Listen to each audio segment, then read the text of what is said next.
tahu macam mana perasaan aku sakit. Sakitnya perasaan aku ni. Siapa yang tahu? Siapa tahu? A few moments later.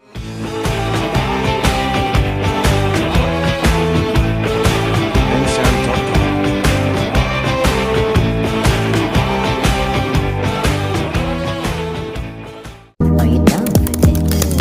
If you're in the mood, we can take it to the moon.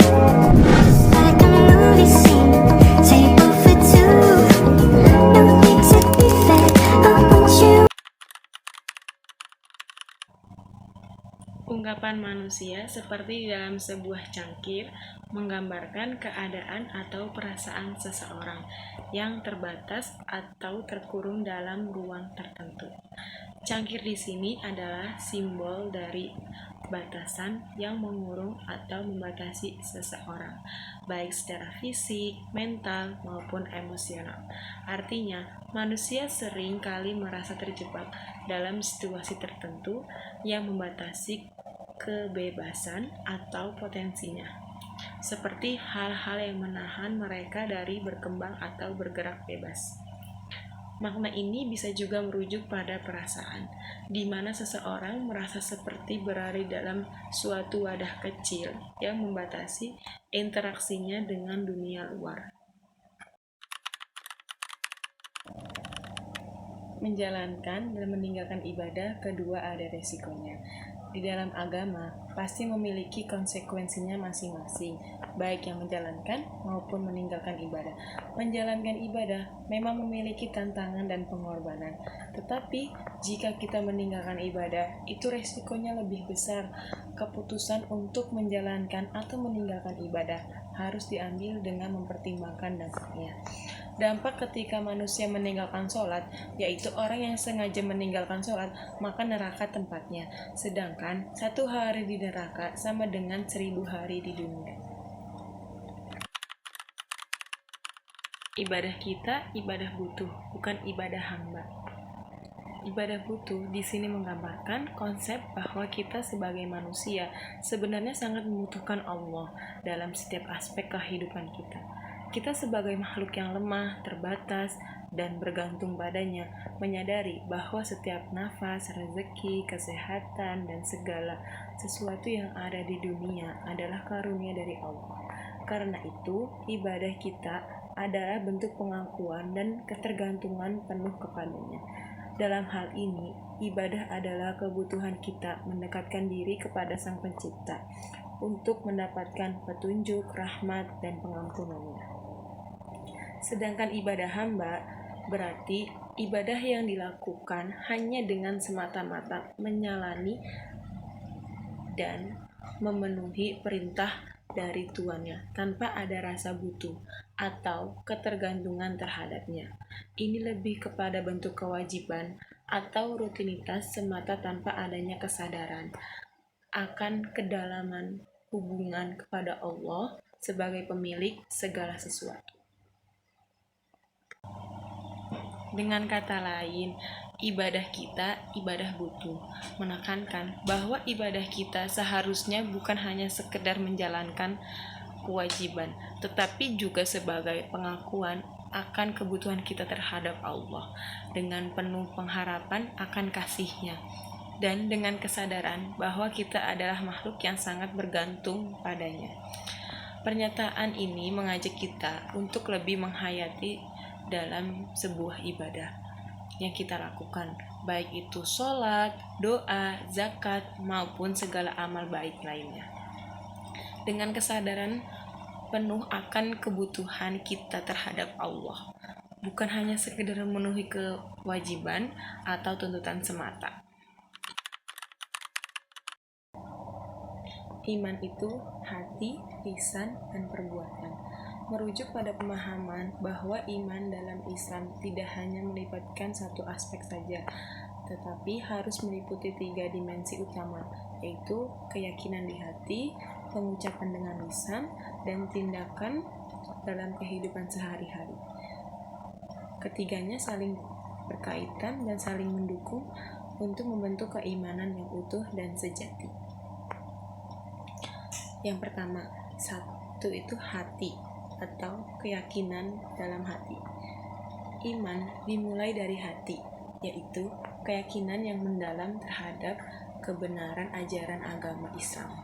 Hati adalah tempat di mana seorang muslim meyakini bahwa adanya Allah, Rasul-Nya, dan seluruh rukun iman lainnya, seperti iman kepada malaikat, kitab-kitab Allah, hari kiamat, dan takdir. Keyakinan ini adalah inti dari iman. Tanpa adanya keyakinan dalam hati, ibadah dan amal perbuatan yang dilakukan hanya akan menjadi rutinitas tanpa makna sejati. Yang kedua ada lisan atau pengucapan. Selain keyakinan di hati, iman juga tampak pada perkataan atau ucapan seseorang. Lisan adalah sarana untuk mengungkapkan iman baik melalui pengucapan kalimat syahadat. Asyhadu an la ilaha illallah wa asyhadu anna Muhammadar Rasulullah sebagai pernyataan kesaksian atas keesaan Allah dan kerasulan Nabi Muhammad SAW maupun melalui doa, zikir, dan ucapan yang baik. Pengucapan ini bukan hanya sekedar kata-kata, tetapi juga harus mencerminkan kejujuran hati. Ucapan yang tidak disertai dengan keyakinan hati tidak dianggap sebagai iman yang sesungguhnya. Barang siapa yang beriman kepada Allah dan hari akhir, maka hendaknya ia berkata yang baik atau diam.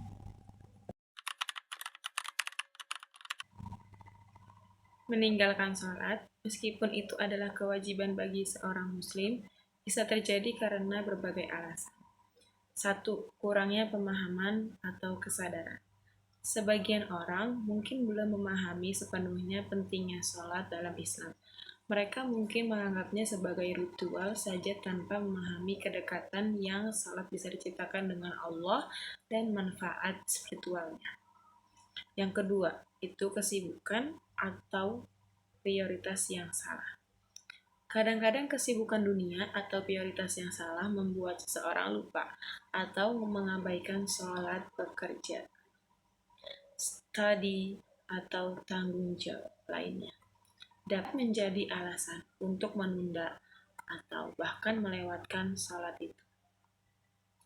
Godaan dunia atau kelemahan iman dalam beberapa kasus seseorang mungkin tergoda oleh hal-hal duniawi yang mengalihkan perhatiannya dari ibadah. Kelemahan iman bisa membuat seseorang merasa malas atau kurang bersemangat untuk melaksanakan sholat. 3. Lingkungan atau pengaruh sosial. Terkadang lingkungan atau teman-teman yang tidak melaksanakan sholat bisa mengaruhi seseorang ketika seorang tidak dikelilingi oleh orang-orang yang menjaga ibadahnya. Ia mungkin merasa sulit untuk mempertahankan kebiasaannya. 4. Rasa malas atau terbebani. Ada seseorang yang merasa sholat adalah beban atau merasa malas, terutama jika belum menjadikannya sebagai kebiasaan. Jika sholat tidak dijadikan bagian rutin dari hidup, seringkali merasa malas, lebih mudah muncul.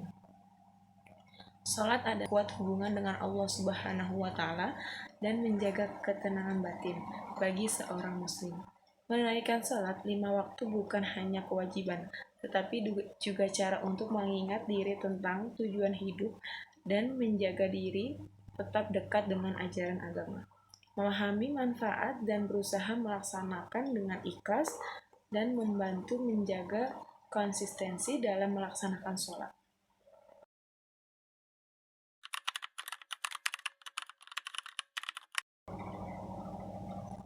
Pernyataan ini memang sangat mendalam dan mendorong refleksi diri. Meskipun kita menyadari banyaknya karunia dan nikmat yang Allah berikan, seringkali manusia tetap melanggar perintah dan larangan Allah karena berbagai alasan.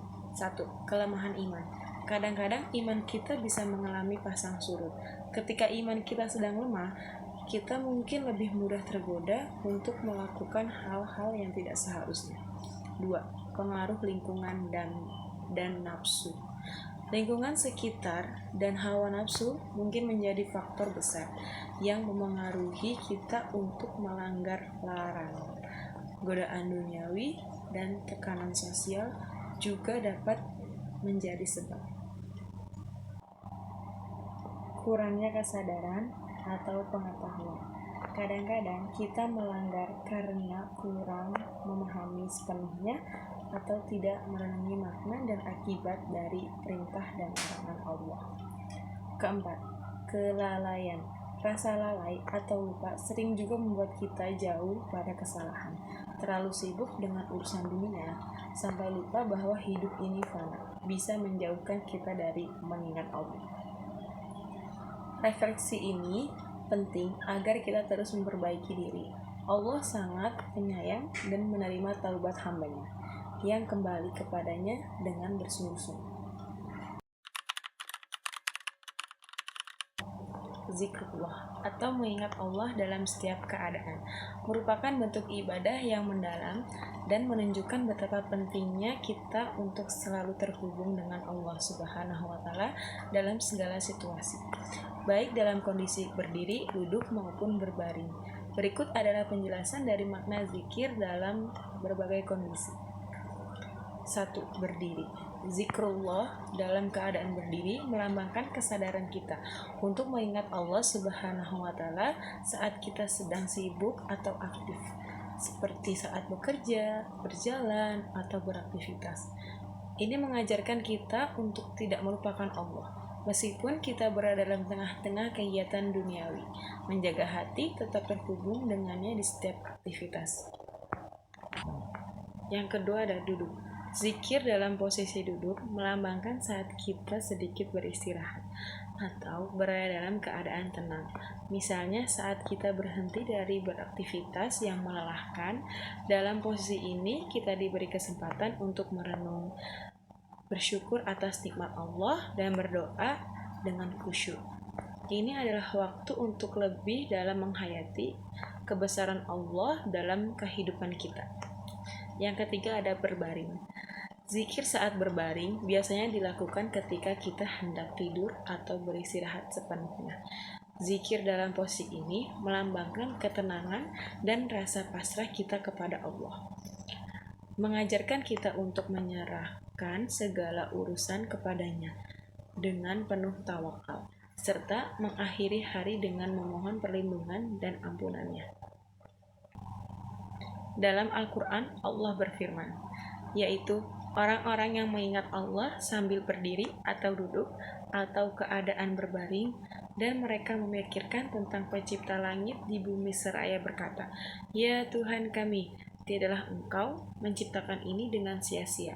Maha suci Engkau, maka peliharalah kami dari siksa api neraka." Ayat ini menegaskan bahwa kita diharapkan untuk selalu mengingat Allah dalam setiap keadaan, baik saat aktif maupun saat beristirahat. Zikrullah dalam semua kondisi ini mengajarkan kita untuk selalu sadar atas kehadiran Allah Subhanahu wa Ta'ala dan menjadikannya sebagai pusat kehidupan kita, yang membantu kita meraih ketenangan jiwa serta kebahagiaan dunia dan akhirat.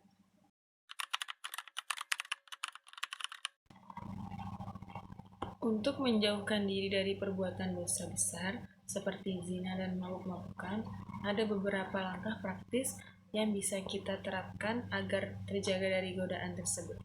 1. Memperkuat keimanan. Salah satu cara efektif untuk menghindari dosa besar adalah dengan meningkatkan kualitas iman. Caranya dengan memperbanyak ibadah seperti sholat, membaca Al-Quran, berzikir, dan berdoa, agar Allah memberikan kekuatan untuk menahan diri dari godaan. 2. Menjaga pergaulan dan lingkungan. Menghindari lingkungan yang dapat mendorong kita pada perilaku dosa sangat penting. Bergaul dengan orang-orang yang memiliki akhlak baik, menjauhi tempat-tempat maksiat, dan menolak ajakan yang menuju perbuatan tercela bisa membantu kita menjaga diri. 3. Menundukkan pandangan dan menjaga hati. Untuk menjauhkan diri dari zina, menundukkan pandangan, atau menjaga hati adalah hal-hal yang bisa memicu nafsu sangat penting. Rasulullah SAW mengajarkan kita untuk menjaga pandangan agar hati tetap bersih dari keinginan yang tidak baik. 4. Mengisi waktu dengan kegiatan positif. Seringkali seseorang terjerumus dalam dosa karena waktu luangnya tidak digunakan dengan baik. Mengisi waktu dengan kegiatan yang bermanfaat seperti olahraga, bekerja, belajar, atau melakukan hobi yang positif bisa menjauhkan dari hal-hal yang negatif. 5. Memohon perlindungan Allah, berdoa agar Allah Subhanahu wa Ta'ala menjaga dan melindungi kita dari perbuatan maksiat, merupakan usaha yang sangat penting. Berdoa dengan bersungguh-sungguh agar Allah meneguhkan hati kita dan menjauhkan dari segala yang bisa menjerumuskan pada dosa besar. 6. Mengingat tujuan hidup dan akhirat. Mengingat bahwa hidup ini sementara dan bahwa tujuan kita adalah untuk mendapatkan ridha Allah Subhanahu wa Ta'ala dan kehidupan akhirat yang kekal, bisa membantu kita untuk menahan diri dari keinginan yang merusak. Kita perlu merenungi bahwa kebahagiaan sejati ada pada ketaatan, bukan pada kenikmatan sesaat yang membawa pada dosa.